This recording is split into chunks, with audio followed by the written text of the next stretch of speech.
semua, balik lagi di channel Ferrari Variasi. Di video kali ini kita lagi ada pemasangan body kit Pajero 2019 warna putih.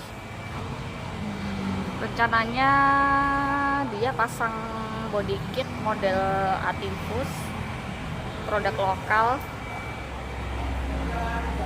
Nah, untuk body kitnya sendiri ini bahannya dari plastik. Dan proses pengecatannya juga pakai di oven ya, jadi catnya bagus, kualitasnya awet juga.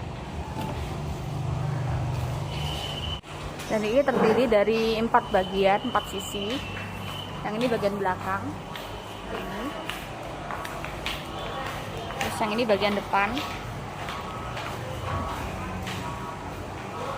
sama yang terakhir samping-samping seperti ini.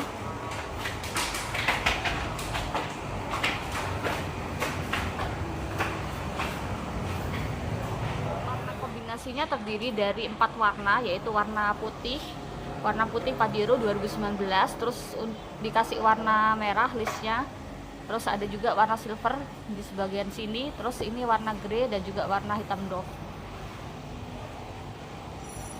Oke, kira-kira hasilnya seperti apa nanti setelah dipasang. Ikuti terus video ini sampai habis ya. Dan jangan lupa like video ini dan subscribe channel ini untuk mengetahui info-info menarik seputar aksesoris mobil terkini.